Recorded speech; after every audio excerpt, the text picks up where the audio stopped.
அருட்பெரும் ஜோதி அருட்பெரும் ஜோதி தனி பெரும் கருணை அருட்பெருஞ்சோதி. எல்லா உயிர்களும் இன்புற்று வாழ்க, வள்ளல் மலரடி வாழ்க வாழ்க. உலகெங்கும் உள்ள பெரியோர்களே, சன்மார்க்க சார்ந்தோர்களே, தாய்மார்களே மற்றும் உள்ள அத்தனை பொதுமக்களுக்கும் வள்ளலார் சுத்த சன்மார்க்க சேனல் தெய்வ காமாட்சி ஐயா அவர்கள் நடத்தக்கூடியது காமராஜர் தெரு, துரப்பாடி, வேலூர். இதிலிருந்து வள்ளலாருடைய கொள்கைகளை, சுத்த சன்மார்க்கத்தை மட்டுமே தொடர்ந்து வள்ளலாருடைய மத உணர்வுகள் மக்களுக்கு தேவையில்லை என்ற அளவிலே வள்ளலார் எல்லா இடத்திலையும் பேசி வருகிறார்கள். மனிதாபிமானத்துக்கு இந்த மதம் ஒரு எதிரியாக இருக்கிறது என்பதை வலியுறுத்தி சொல்லவே இன்றைய தினமிருந்து தொடர்ந்து நம்முடைய சன்மார்க்க சேனல், வள்ளலார் சுத்த சன்மார்க்க சேனல் ஒரு பணியாக எடுத்துக்கொண்டு அடியேன் செய்ய போகிறேன்.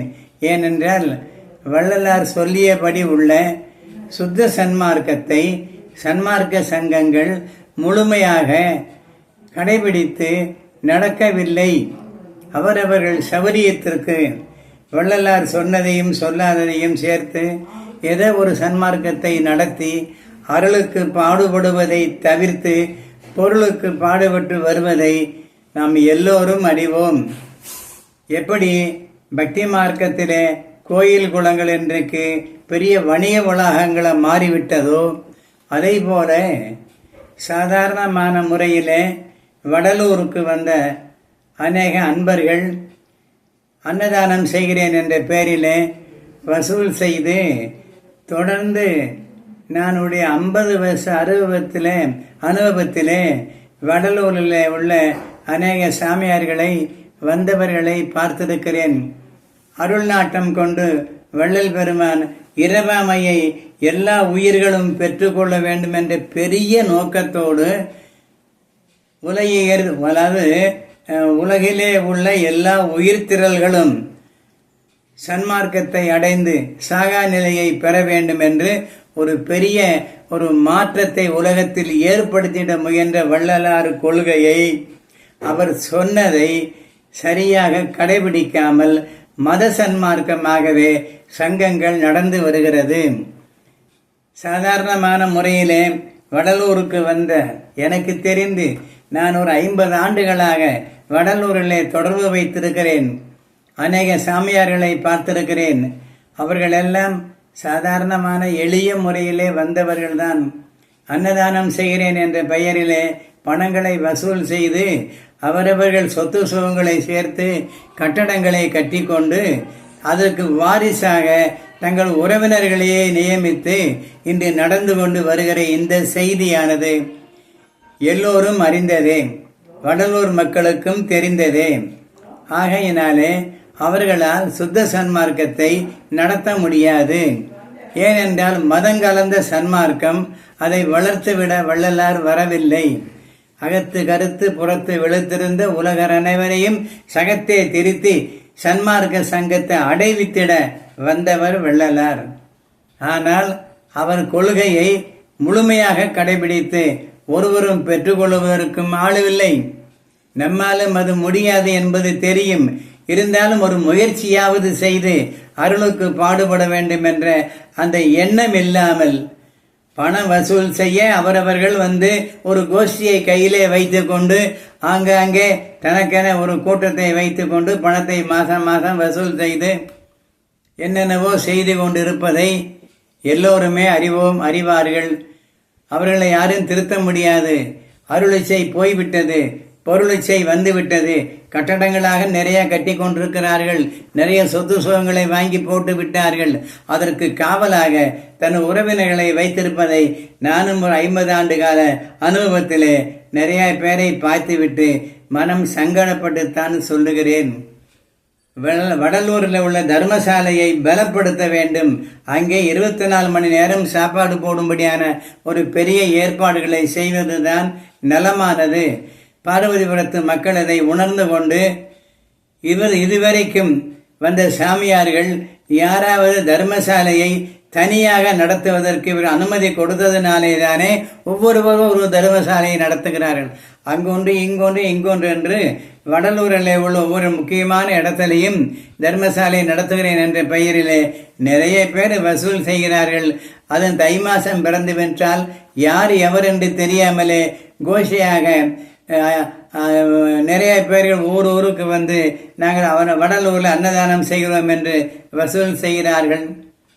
ஏதோ அவருடைய வகுத்து பிழப்புக்கு ஏதோ செய்வதை போல நம்ம விட்டு விடுகிறோம்.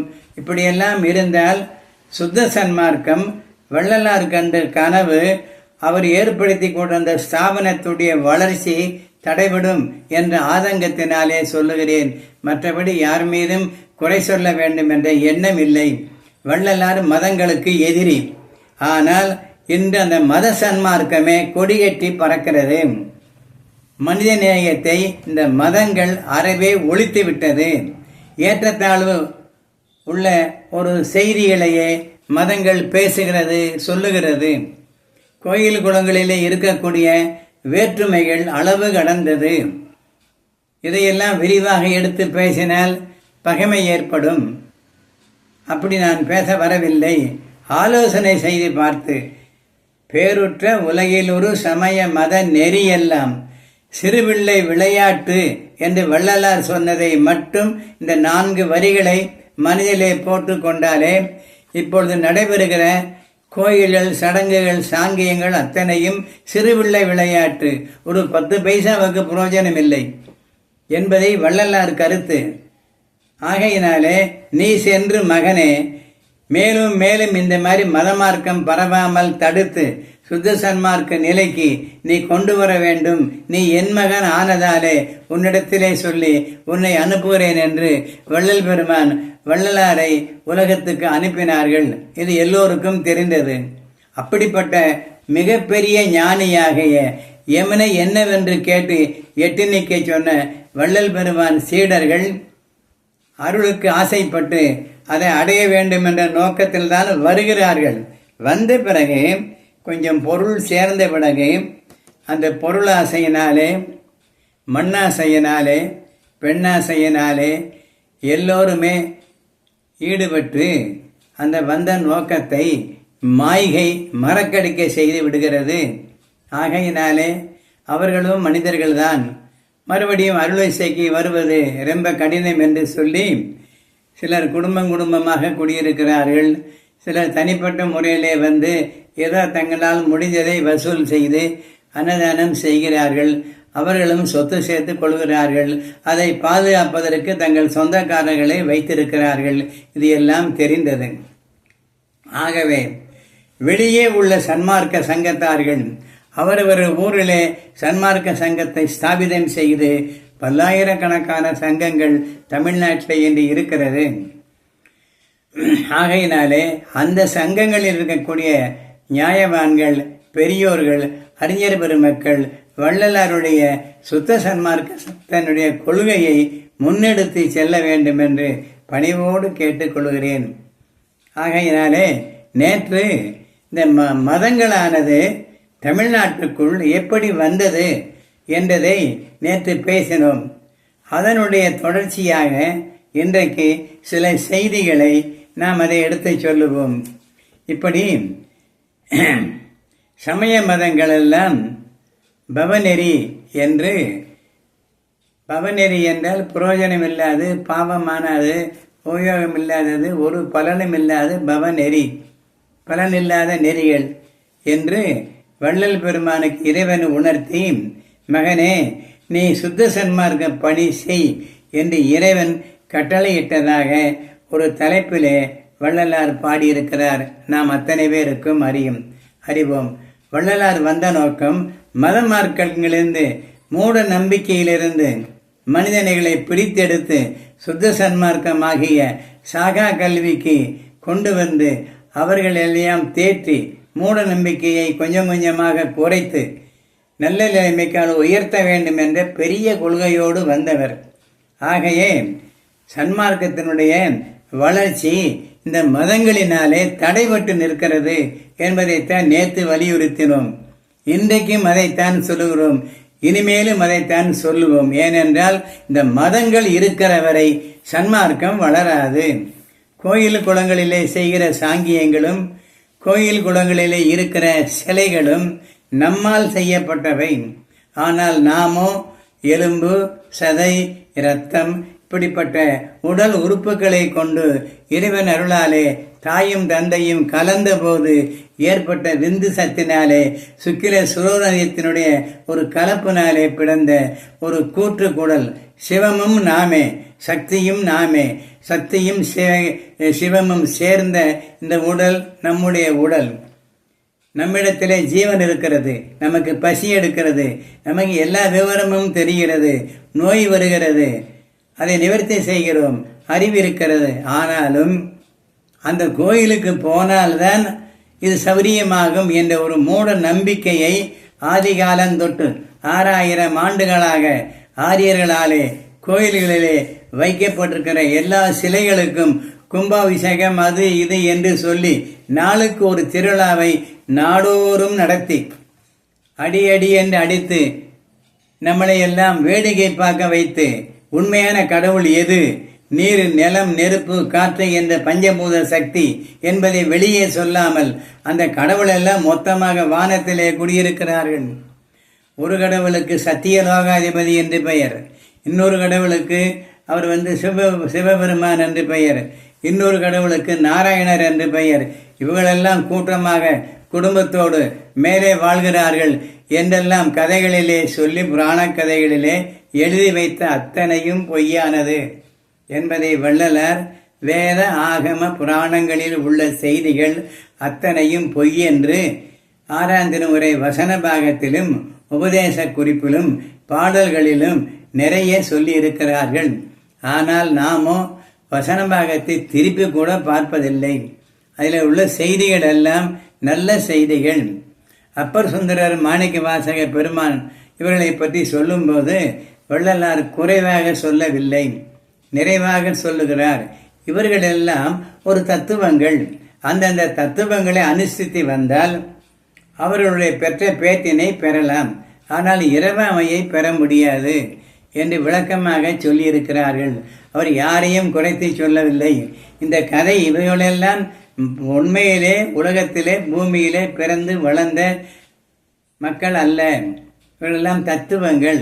அதே போல திருவிளையாடல் புராணம், மதுரையிலே நடந்த கதைகள், பாகவத புராணம், பாரத புராணம், ராமாயணம் இவைகளெல்லாம் கதைகளே தவிர இவைகளெல்லாம் உண்மையாக பிறந்து வளர்ந்து இப்படியெல்லாம் இருந்தார்கள் என்பதெல்லாம் 6000 ஆண்டுகளாக சொன்னதையே திருப்பி திருப்பி திருப்பி சொல்லி அவரை நம்ப வைத்து இவரெல்லாம் உருவமாக இன்னமும் இருக்கிறார்கள் என்று நாம் நினைத்து கொண்டிருக்கிறோம். ஆகையினால் அந்த மூட நம்பிக்கையை விட்டுவிட வேண்டும். நம்முடைய உள்ளத்திலே கடவுள் சக்தி நிரம்பி இருக்கிறது. திரேகம் முழுவதும் கடவுள் கலந்திருக்கிறார்.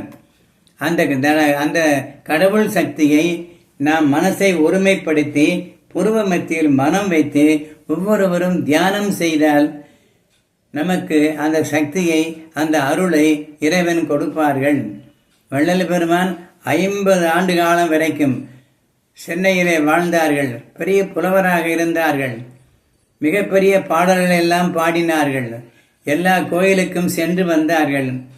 அவரே கடைசியிலே அப்பர் சுந்தரர், மாணிக்க வாசகராகிய இந்த நார்வலை பற்றி நிறைய பாடல் பாடியிருக்கிறார்கள்.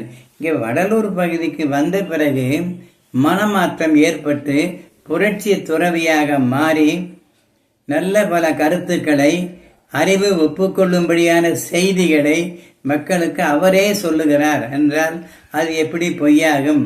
வள்ளலார் யாது காரணம் பற்றியும் எவருக்காகவும் பயந்து கொண்டு பொய் சொல்ல மாட்டார், தவறான வழிகளை காட்ட மாட்டார்.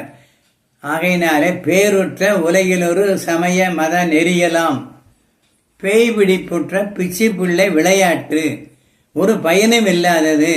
சாதாரணமாக பேய் பிடித்தாலே ஆடாத ஆட்டம் ஆடுவார்கள். அது ஒரு பைத்தியக்காரனுக்கு பேய் பிடித்தால் என்ன செய்வானோ தெரியாது. அப்படி பைத்தியக்கார பையனுக்கு பேய் பிடித்ததை போல இந்த மதங்கள் மக்களை மனதை மாற்றி இதுவரைக்கும் 6000 ஆண்டுகளாக தமிழகத்து மக்களை ஆண்டு கொண்டிருக்கிறது.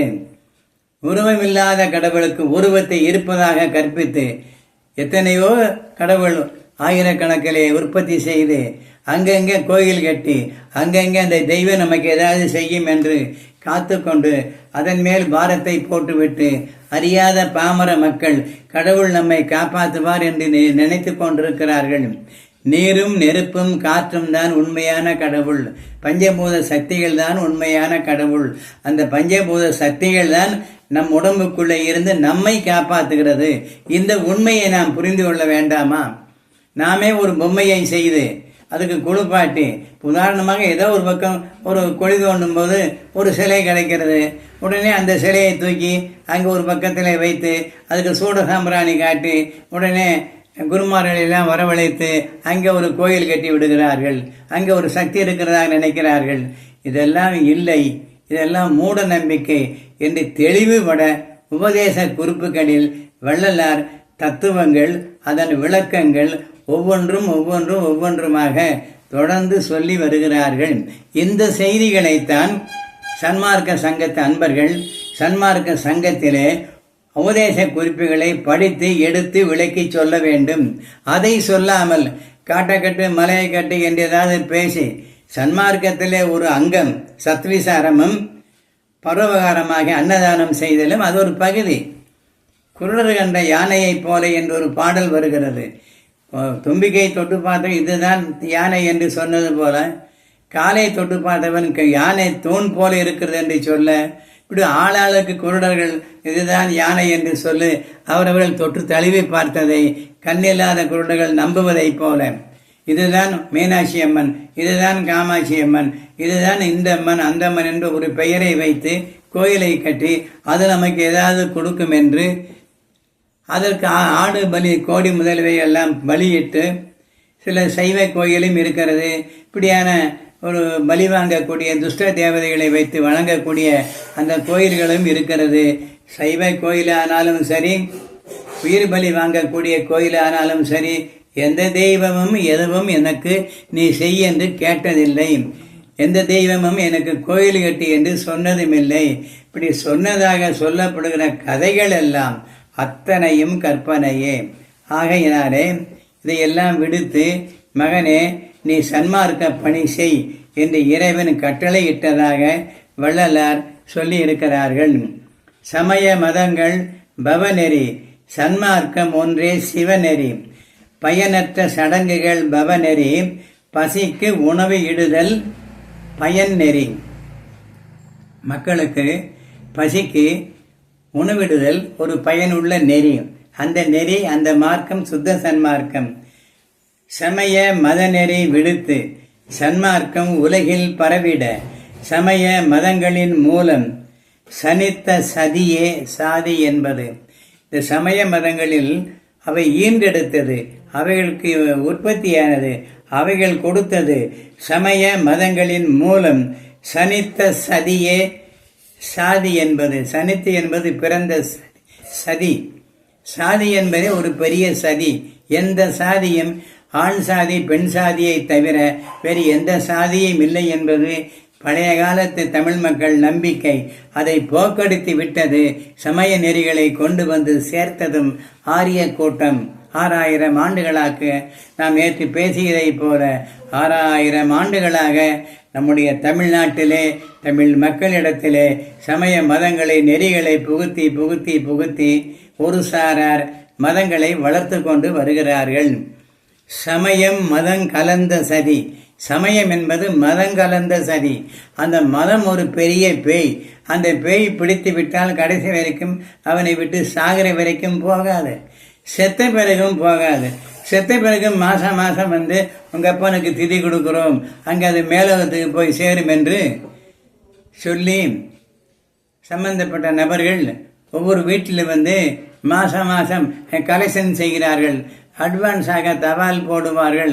உங்களுடைய அப்பன் இறந்து அடுத்த மாதத்தில் திதி, அதுக்கு பூசணிக்காய் தேங்காய் அது இது புடலங்காய் பச்சரிசி இதெல்லாம் வாங்கி வையுங்கள் என்று சொல்லி தபால் போட்டுவிட்டு மாதம் தவறாமல் வசூலுக்கு வருவதைப் போல சில இடங்களிலே நம்பிக்கையுள்ள மக்கள் ஆரிய குருக்களை கொண்டு அதை நிவர்த்தி செய்கிறார்கள். நமக்கு யோசனை வேண்டாமா? இங்கே புகை போட்டால் அங்கே போய் விழுகிறதுக்கு என்ன அணுகுண்டாது? இந்த விஞ்ஞான கண்டுபிடிப்பான் இல்லை. எங்கேயுமே அது போகாது. செத்தவர்கள் தான், திரும்பி வரப்போவதில்லை. ஆகையினால் அவர்களுக்கு திதி கொடுக்கிறோம் என்று சொல்வதெல்லாம் அவர்கள் பிழைப்பதற்காக எடுத்து வைத்து கொண்ட ஒரு மார்க்கம். அதை மக்கள் நம்புவதற்கும் ஆள் இருக்கிறார்கள். அவர்கள் பிழைப்பு நடக்கிறது. இவ்வளவுதானே தவிர இதெல்லாம் போய் மேலோகத்துக்கும் எந்த பிறப்பிலையும் எங்கேயோ போய் அவர்கள் பிறந்திருப்பார்கள். ஆகையினாலே இவைகளெல்லாம் நம்ப வேண்டாம். அறிவுள்ளவர்கள் தனக்குத்தானே நல்ல நினைவுகளை நினைத்து கொண்டு எல்லோரும் இன்புற்று வாழ்க என்ற நல்ல கொள்கையோடு தியானம் செய்தால் நம்மிடத்திலேயும் பல சக்தி சித்திகள் தானாகவே அன்பினாலே அருளினாலே அது உற்பத்தியாகும். சமயம் மதங்கள் கலந்த சதி செய்யும் சாதியை வீழ்த்தி சன்மார்க்க பயிரை வளர்த்திட சாமி வள்ளல் செய்தார் முடிவு. ஆகையினாலே கற்பனை கடவுள் கதை, காலமெல்லாம் கோயில் விழா, விற்பனை பொம்மை உருவம், வீதிகள் தோறும் தேருலாம், மதமெனும் பேய் பிடித்ததால் மனிதாபிமானம் மறைந்தது. மதமெனும் பேய் பிடித்ததால் ஒருவருக்கொருவர் அன்பு நேசம் பாசம் எல்லாம் இல்லாதபடிக்கு நீ உயர்ந்தவன் நீ தாழ்ந்தவன் என்று சொல்லக்கூடிய பேதங்களை பிரிவினையை மக்கள் மத்தியிலே மதம் உண்டாக்கிவிட்டது. அதனாலே மத கலவரங்கள் நாடு முழுவதும் அங்கங்கே நடந்து கொண்டிருக்கிறது. இந்த மத கலவரங்கள் மலிந்தது. மதமெனும் பேய் பிடித்ததால் மனிதாபிமானம் மறைந்தது. மத கலவரங்களும் நிகழ்கிறது, மலிந்து விட்டது. மனித கொலைகள் மிகுந்து விட்டது. கலகம் ஏற்பட்டு இந்த கொடூரமாக இந்த மத கலவரங்களிலே அங்கங்க நாடுகளிலே மக்கள் எல்லாம் அநியாயத்துக்கு சாகிறார்கள். என் கடவுள் பெருசு, உன் கடவுள் சிறுசு என்றெல்லாம் சொல்லி எக்கச்சக்கமான மத கலவரங்களில் ஆயிரக்கணக்கான ஆண்டுகளாக எல்லா வெளிநாடுகளிலும் கூட மத கலவரங்கள் நிகழ்கிறது. அந்தந்த கடவுளை கும்பிடுகிறவர்கள் எங்கள் கடவுள் உயர்வான கடவுள் என்று சொல்லி மற்றதை தாழ்த்தி சொல்லும்போது சண்டை வருகிறது. இப்படி மதங்களால் மக்களுக்கு எந்த நன்மையும் இல்லை. ஒரு சிலர் இந்த மதத்தை வைத்து சௌரியமாக பிழைக்கிறார்கள் என்பதுதான் உண்மையான உண்மை. பக்தி என்பது மன உருக்கம், பக்தி என்பது மன நெகிழ்ச்சி. இது ரெண்டுமே வள்ளலார் சொன்ன வாசகம். பக்தி என்பது மன உருக்கம், பக்தி என்பது மன நெகிழ்ச்சி, முத்தி என்பது முன்னொரு சாதனம், சித்தி என்பது நிலை சேர்ந்த அனுபவம். சித்தி என்பது தேகத்தை அழியாதபடிக்கு வைத்து கொள்ளக்கூடிய நெறிமுறைகளை கடைபிடித்து பல்லாண்டுகள் தெய்வ தொண்டுகள் செய்து தன்னுள்ளத்திலே உள்ள மாசு மருவுகளை எல்லாம் நீக்கி இயலாமை, முயலாமை, பொறாமை, தீண்டாமை முதலிய ஆமைகளை எல்லாம் எடுத்து வெளியே விட்டுவிட்டு சுத்த சன்மார்க்கியாக நல்ல உள்ளத்தோடு உண்மையானபடிக்கு நாம் வாழ்ந்தால் சகல சக்தி சித்திகளையும் நாமும் பெறலாம். ஆகவே முத்தி என்பது முன்னிலை சாதனம், சித்தி என்பது நிலை சேர்ந்த அனுபவம். ஊரெல்லாம் சுற்றி இந்த தேர் கடைசியிலே ஒரு நகர கோட்டைக்குள்ளே கோயிலுக்கு பக்கத்திலே நிலை சேர்ந்து நிற்கும். அதே போல நாமும் எல்லா கோயில்களையும் பார்த்து விட்டோம், எல்லா விழாக்களிலும் கலந்து கொண்டிருக்கிறோம், எல்லா கோயிலுக்கும் போய் வந்து விட்டோம். இப்போது சித்தி பெறுவதற்கான மார்க்கம் எந்த மத மார்க்கத்திலும் இல்லை. அது சுத்த சன்மார்க்கத்துக்கு மட்டுமே சாத்தியமான ஒன்று. அந்த சித்தி பெறுவதற்கு ஏற்ற நூல் சுத்த சன்மார்க்க அருத்திருவருப்ப, உபதேச குறிப்புகள் முதலியவைகள். ஆகையினாலே என்று வள்ளல் விளக்குகிறார். சித்தி என்பது நிலை சேர்ந்த அனுபவம் என்று வள்ளல் பெருமான் ஒரு பாடலிலே விளக்குகிறார் என்று வள்ளல் விளக்குகிறார். ஏற்போம் விளக்கம் இதனை, நன்று என்று எது உள்ளதோ அன்றே ஏற்போம் அதனை. இது உள்ளதுதான் அறிவுள்ள மன்றில் செய்ய வேண்டியது. அத்தோடு இன்னொரு செய்தியை நாம் இங்கே சொல்லித்தான் ஆக வேண்டும். பேருபதேசத்திலே ஒரு நல்ல ரகசியம் அடங்கி இருக்கிறது. அது என்ன என்பதை கொஞ்சம் சிந்திக்கலாம்.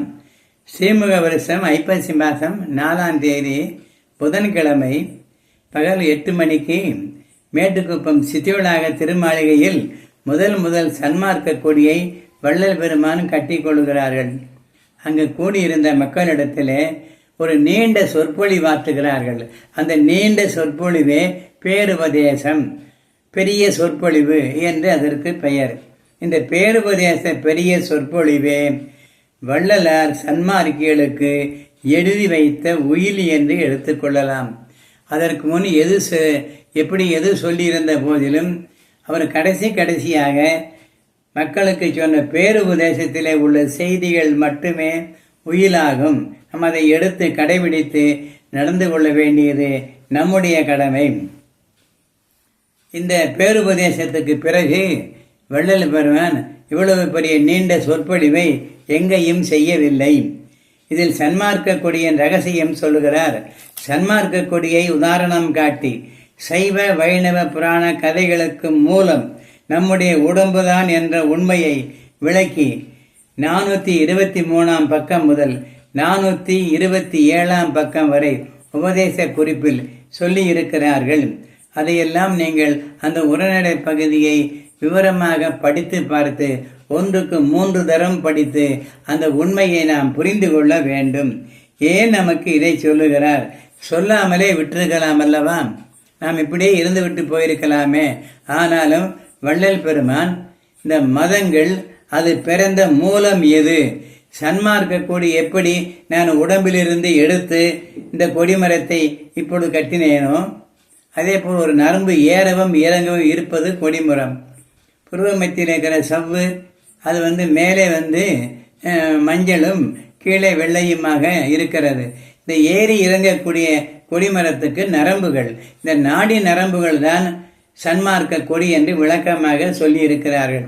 அதுவே போன்று இதே உதாரணத்தை கொண்டு நாம் வணங்கும் தெய்வங்களாகிய புராண கதைகள் அத்தனையும் நமது உடம்பிலே உள்ள இருதயம், இறைப்பை, அது சம்பந்தப்பட்ட இரத்தம், நிலம், சீலம் இவைகளும் இது வைணவ புராணத்திலும் சரி, சிவபுராணத்திலும் சரி, சுப்பிரமணியர், முருகப்பெருமான், மயில் இவைகள் எல்லாம் உடம்பிலே உள்ள நாடி நரம்புகளை வைத்து 72,000 நரம்புகளும் 6 ஆதாரங்களும் கூடிய இந்த உடம்பை வைத்துத்தான், இதை மூலமாக வைத்துத்தான் ஆரிய புலவர்கள் சைவ புராணத்தையும் வைணவ புராணத்தையும் எழுதினார்கள் என்பதை இந்த உபதேச குறிப்பின் மூலம் வள்ளலார் நமக்கு சுட்டி காட்டியிருக்கிறார். சிலர் சொல்லலாம், இதையெல்லாம் ஏன் சொல்லுகிறீர்கள் என்று. வள்ளலார் சொன்னதை சொல்லுகிறேன். நான் ஒன்றும் சொந்த கருத்தல்ல, வள்ளலார் சொன்னதை சொல்லுகிறேன். உபதேச குறிப்பில் உள்ளதை சொல்லுகிறேன், உண்மையை சொல்லுகிறேன்.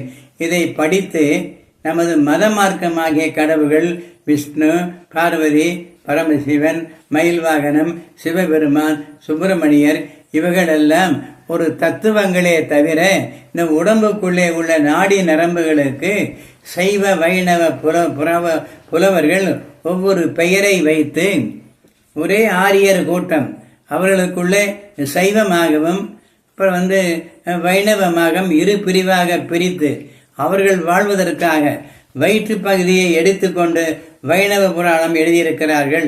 இந்த நெஞ்சு பகுதியை எடுத்துக்கொண்டு சிவபுராணம் என்று சொல்லக்கூடிய சைவ புராணத்தை எடுத்திருக்கிறார்கள். இதை நான் சொல்லவில்லை. உபதேச குறிப்பிலே உள்ள உண்மையை நான் சொன்ன பக்கங்களிலே 423 427 பக்கம் வரைக்கும் உள்ள செய்தி குறிப்பு வள்ளலாரால் குறித்து வைக்கப்பட்டது, உரைநடையிலே உள்ளது. ஆகையினாலே உள்ளதை சொல்லுகிறேன், உரைநடையில் உள்ளதை சொல்லுகிறேன், வள்ளலார் சொன்னதை சொல்லுகிறேன். இதில் என்னுடைய பங்கு ஏதும் இல்லை. விருப்பம் உள்ளவர்கள் இந்த சைவ சமய மார்க்கத்திலும் வைணவ மார்க்கத்திலும் பற்று கொண்டிருப்பவர்கள், அடடா இதுகாலம் வரைக்கும் நாம் இதுகளை தெய்வங்கள் என்று நினைத்து கொண்டிருந்தோமே, கடைசியிலே பார்த்தால் இவைகள் எல்லாம் நம்முடைய உடம்புக்குள்ளே உள்ள இந்த நாடி நரம்புகள் தானா என்று நீங்கள் சோதித்து பார்த்து படித்து பார்த்து தெரிந்து கொள்ளுங்கள். அப்படி தெரிந்து கொண்டால் என்ன நடக்கும் என்றால், உண்மையான சுத்த சன்மார்க்கத்தில் நாட்டம் பிறக்கும். மத மார்க்கத்திலிருந்து கொஞ்சம் கொஞ்சமாக விடுபட்டு வந்து சுத்த சன்மார்க்க நெறி நின்று தகர கண்ணாடி விளக்கை வீட்டிலே ஜோதி ஏற்றி வைத்து அந்த ஜோதியை, வடலூர் ஜோதியை உடலூரிலே பார்க்க தினமும் தியானம் செய்து கொஞ்சம் கொஞ்சமாக அறியாமை அகற்றி மருளை நீக்கி இருளை ஒழித்து அருளை பெற்றுக்கொண்டு நாம் ஆனந்தமாக வாழலாம். ஆனாலும் இந்த மத மார்க்க கோயில்கள், குளங்கள் நாள்தோறும் இங்கே விசேஷம், அங்கே விசேஷம், அந்த இங்கே ஒரு ஒரு ஒரு கருட சேவை, அங்கே ஒரு இந்த சேவை, இந்த சேவை என்று எல்லா கோயில்களிலுமே சைவ வைணவ கோயில்களில் நாள்தோறும் ஒரு விழாக்களை நடத்தி நடத்தி நடத்தி 5000 ஆண்டுகளாக 6000 ஆண்டுகளாக விழாக்கள் மயமாக தமிழ்நாடு ஆகிவிட்டது. அங்கே வேடிக்கை காட்டுகிறார்களே ஒழிய, தட்டிலே காசை நீட்டு போனால் தட்டிலே காசு போட்டால்தான் விபூதி பிரசாதமே வரும். அந்த அளவிலே சில கோயிலில் உள்ளதாக ஏற்கனவே நாம் கேள்விப்பட்டிருக்கிறோம். அப்படி எல்லா கோயில்களும் வணிக வளாகங்களாக மாறிவிட்டது. அதே போல எல்லா சன்மார்க்க சங்கங்களும் சமரச சன்மார்க்க சங்கம் என்று பெயர் வைத்து சமரசம் இல்லாதபடிக்கு மனிதர்கள் அங்கே உள்ள சங்க தலைவர்கள், மெம்பர்கள் ஒற்றுமையின்றும் பல சங்கத்திலே இருப்பதாக நாம் கேள்விப்படுகிறோம், பார்த்தும் இருக்கிறோம். உண்மையாகவே சுத்த சன்மார்க்க நெறி நின்று வள்ளலார் வழியில் நடந்து இந்த பிறவியிலே பெற்றிடலாம் இரவாமை சத்தியம் சொல்கின்றேன் என்ற சத்தியவான் வாசகத்தை மனதில் கொண்டு பொருள் சேர்த்தது போதும் அருளுக்கு பாடுபடுவோம் என்று இனியாவது சுத்த சன்மார்க்க சாமியார்களும் சுத்த சன்மார்க்க சங்கத்தார்களும் ஒரு நிலையாக நின்று வள்ளல் சொன்ன சன்மார்க்கத்தின்படி வாழ்க்கையில் நடந்து நல்ல விதமாக சுத்த சன்மார்க்கத்தை எடுத்து செல்ல வேண்டும் என்று வள்ளலாருக்கு இறைவன் சன்மார்க்க பணிபுரிய கட்டளையிட்டார்கள். அதெல்லாம் தான் வள்ளல் பெருமான் மதங்கள் எப்படி உண்டானது என்பதை விளக்கி சன்மார்க்க கொடியை உதாரணம் காட்டி, இந்த சன்மார்க்க கொடி என் உள்ளே இருந்து நான் எடுத்தது. அதே போல சமய மதங்களுக்கு மூலம் நம்முடைய உடம்தான். இந்த உடம்புக்குள்ளே இருந்துதான் ஒவ்வொரு நாடி நரம்புக்கும் பெயர் வைத்து இது வைஷ்ணவம் என்றும் இது சிவம் என்றும் இரு பிரிவாக பிரிந்து இதுகாலம் வரைக்கும் நம்மை இந்த ஆரிய கூட்டம் இந்த மயம் மதங்களை காட்டி காட்டி மக்களை மயக்கி வருகிறது. இந்த மதங்கள் நம்மை ஆளுகிறது. அந்த மதமான பேய் நம்மை பிடித்து விட்டது. இதை வள்ளல் பெருமான் 9 வயதிலேயே தெய்வமணி மாலையிலே மதமான பேய் பிடியாதிருக்க வேண்டும் என்று சொன்ன வாசகம் சன்மார்க்க அத்தனை பேருக்கும் தெரியும். இந்த மதத்தினால இப்படி தீமை இருக்கிறது என்று தெரியும். அதே போல பேருற்ற உலகில் ஒரு சமய மத நெறியெல்லாம் பேய் பிடிப்புற்ற பிச்சு விளையாட்டு பிள்ளை. அப்படி விளையாடக்கூடிய பிள்ளைகள் விளையாட்டை போல, கூட்டாஞ்சோறாக்கி சாப்பிடுவதைப் போல ஒரு சடங்கு சாங்கியங்கள் எல்லாம் இருக்கிறதே ஒழிய சத்தியமாக அதிலே நமக்கு ஆன்ம லாபம் ஒன்றும் இல்லை. ஆன்மா என்பது உயிர் சுடர், அது சத்து நிறைந்தது. ஆணுக்கும் பெண்ணுக்கும் உள்ளே சத்தியும் சிவமுமாக இருக்கிறது. பஞ்சபூத சேர்க்கையினால் உடம்பு உண்டானது. பஞ்சபூத சேர்க்கையினால் உலகம் இருக்கிறது. தனியாக பிரம்மன் என்றோ அதை படைக்கும் கடவுள் என்றோ காக்கும் கடவுள் என்றோ இவர்கள் கதை எழுதி வைஷ்ணவ சைவ புராணத்தை எழுதியிருக்கிறார்களே தவிர உண்மையில் ஒன்றுமே இல்லை. எல்லாம் இயற்கையாக உலகையிலில் நடைபெற்று வருகிறது. ஆகையினாலே இந்த பேருபதேச சொற்பொழிவை ஆழ்ந்து படிக்க வேண்டும். அடுத்த பின்னாடியே இந்த உபதேச குறிப்புகளையும் சன்மார்க்க சார்ந்தோர்கள் சங்கங்களிலே இவைகளை எடுத்து பேச வேண்டும். இதை தவிர்த்து விட்டு பெரிய பெரிய பேச்சாளர்களை கொண்டு வந்து மரண பெருவாழ்வை பெறுவது எப்படி, அதை பெறுவது எப்படி, இதை பெறுவது எப்படி என்றெல்லாம் காட்டக்கட்டு மலையை கட்டு என்று பேசி வைத்து போவதிலே ஒரு பிரயோஜனமும் இல்லை. மக்களுக்கு பயனுள்ளதாக வள்ளலார் சொன்னதை ஆரம்பத்திலிருந்து பாடல்களும் சரி அதை முற்றோதல் செய்யுங்கள். அதற்கு பிறகு விளக்கம் சொல்லுங்கள். 6ஆம் திருமுறைக்கு வாங்கள். ஒரு பாட்டிலிருந்து கடைசி பாட்டு வரைக்கும் படியுங்கள்.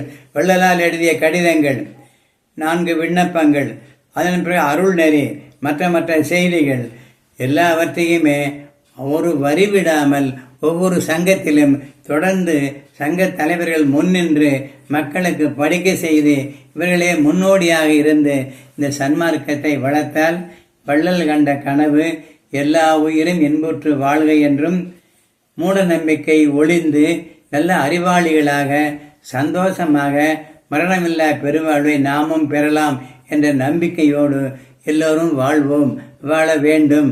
மதம் மனிதனுக்கு எதிரானது என்பது வள்ளலாருடைய கருத்து, என்னுடைய கருத்தல்ல. இப்போ நான் சொன்னது அத்தனையும் வள்ளலார் நெறியிலே உள்ளது, உரைநடை பகுதியிலே உள்ளது. ஒவ்வொன்றுக்கும் விளக்கத்தை சொல்லிக்கொண்டே வருகிறார்.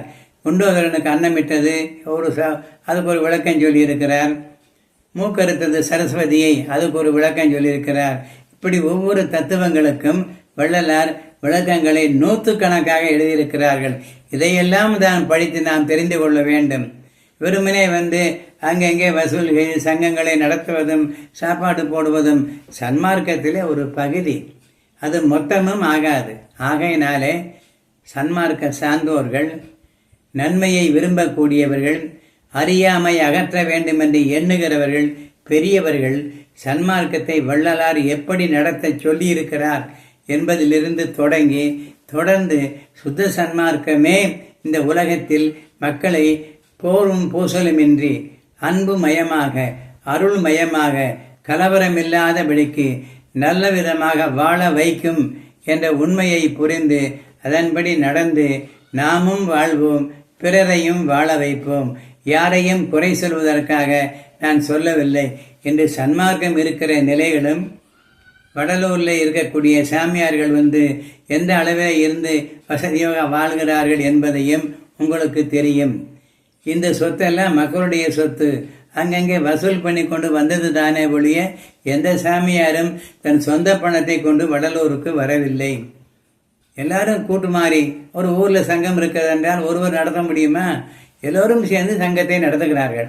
அதே போன்று தர்மசாலை மேலோங்குவதற்கு தனித்தனியாக சாப்பாடு போட்டு வசூல் செய்வதை விடுத்து இந்த கருத்தை எல்லா மக்களும் புரிந்து கொண்டு தர்மசாலை நன்றாக இருந்தால் ஊரே நன்றாக இருக்கும். தர்மசாலையில் எல்லோரும் சாப்பிடுவோம், கொண்டு வர காணிக்கையெல்லாம் அங்கேயே கொடுப்போம் என்று சொல்லி எல்லாரும் தனித்தனியாக ஒரு சங்கங்களை அமைத்து வடலூரில் சாப்பாடு போடுவதை விடுத்து எல்லாருமே தர்மசாலைக்கு பாடுபட்டோமையானால் வள்ளலார் கண்ட சுத்த சன்மார்க்க நெறியும் அன்பும் அருளும் பெற்று அனைத்து உயிர்களும் வாழக்கூடிய ஒரு பெரு நெறியாகிய இந்த சன்மார்க்கம் மேலும் மேலும் மேலும் வானள உயர வளரும். இல்லை என்றால் தடியெடுத்தவரெல்லாம் தண்டல்காரன் என்ற முறையிலே ஆங்கங்கே வசூல் செய்து அவர்களுடன் சௌரியப்படி செய்து கொண்டு போய்கொண்டுதான் இருப்பார்கள். இந்த நிலை மாற வேண்டும் என்று எல்லாம் வல்ல இறைவன் வள்ளல் பெருமானை நான் மனமாற வேண்டி துதிக்கிறேன். அவரவர்களும் சுத்த சன்மார்க்கத்தை நிலையை எய்திட இயன்ற அளவு தர்மசாலைக்குத்தான் தொண்டு செய்ய வேண்டும், தர்மசாலைக்குத்தான் காணிக்கைகள் கொடுக்க வேண்டும்.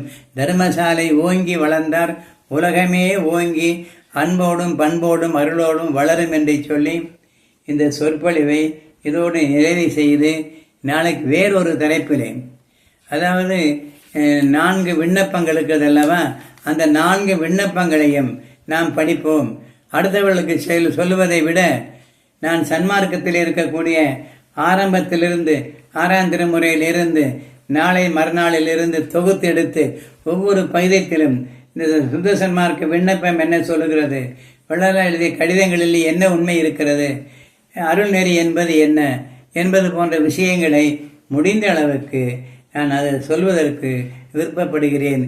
இதுவரை பொறுமையாக கேட்டுக்கொண்டிருந்த எல்லா அன்பர்களுக்கும் வணக்கத்தை சொல்லி மீண்டும் இந்த மாலை நேரத்திலே உங்களுக்கு மீண்டும் மீண்டும் வணங்கி சுத்த சன்மார்க்கம் உலகமெல்லாம் வளர வேண்டும், எல்லோரும் இன்புற்று இருக்க வேண்டும் என்று சொல்லி உரையை நிறைவு செய்கிறேன். அருட்பெரும் ஜோதி அருட்பெரும் ஜோதி தனி பெருங்கருணை அருட்பெருஞ்சோதி எல்லா உயிர்களும் இன்புற்று வாழ்க, வள்ளல் மலரடி வாழ்க வாழ்க. நிறைவு.